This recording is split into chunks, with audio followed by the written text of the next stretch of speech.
Kienet konferenza b'differenza dik li ġiet organizzata mill-Malta ESG Alliance f'Dar il-Mediterran għall-konferenzi, fejn it-tfal semmaw il-vuċi tagħhom quddiem membri mill-Gvern, mill-Partit Nazzjonalista, mill-unions, il-korpi kostitwiti u mis-settur tal-edukazzjoni, illi semmaw dak li kellhom xi jgħidu dawn l-istudenti. F'din il-konferenza bit-tema Isimgħuna attendew ma' 600 student u studenta miskejjel tal-Gvern, tal-Privat u tal-Knisja, bilan li rappreżentanti minn numru ta' skejjel jgħidu dak li jixtiequ jaraw f'pajjiżna sabiex Malta tilħaq 17 il-mira ta' żviluppi sostenibbli ta' Nazzjonijiet Uniti, l-SDGs. Net News tkellem ma' numru ta' rappreżentanti minn skejjel differenti, fosthom ma' Elizabeth Azzoppardi mill-iskola St. Francis ta' Taslima. Ħanitkellem dwar l-ugwaljanza bejn is-sessi u l-bidla tal-klima.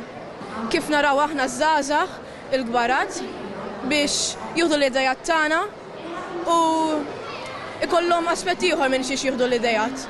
Nina Dabono Kurmi mill-iskola tal-Konservatorju tal-Isqof ta' Għawdex kelmitna dwar dak li l-aktar jolqota bħala qawwiema. Jiena qawwiema, allura nippreferi talgħhom jiġu għax ħafna midrabi nara ħafna plastik ġol-oċean u ħafna riċek li mhux suppost ikun hemm. Giuseppe Saliba mill-Kulleġġ San Ignazju qalilna wkoll il-ħsibiet tiegħu dwar l-enerġija nadifa fost l-oħrajn. Jien se jkun qed nitkellem fuq l-SDG 9 u 14 biex ngħidilhom x'nixtieq lil Malta ntejbuha biex imorru l qudiem.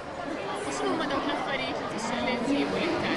Bħal nusaw panelli iktar solari, nkunu neqilbu kollox għal iktar sostenibbli, il-mod ta' kif ħanistadu, ċertu liġijiet kemm ħanistadu l-viċin mill-art u x'tip ta' ħut jinqabad u x'inbieħu u affarijiet. Kelmitna wkoll Anaja Aquilina mill-iskola St. George Preka Secondary Liceo tal-Ħamrun. Ħanitkellem fuq l-SDG Goal Forum Date li huma waħda dwar ix-xogħol kif ikunu ir-regoli tax-xogħol u affarijiet u waħda fuq l-edukazzjoni biex inkunu nistgħu nżidu il-kwalità tal-edukazzjoni. Min-naħa tiegħu Matteo Manuel Camilleri mill-iskola ta' Ħaddingli tkellem dwar kif Malta tista' ssir pajjiż aħjar. SDG 16 hija paċi, ġustizzja u istituzzjonijiet b'saħħithom biex Malta tkun post aħjar biex il-liġi tkun aħjar, nies ikunu trattati b'mod ġust.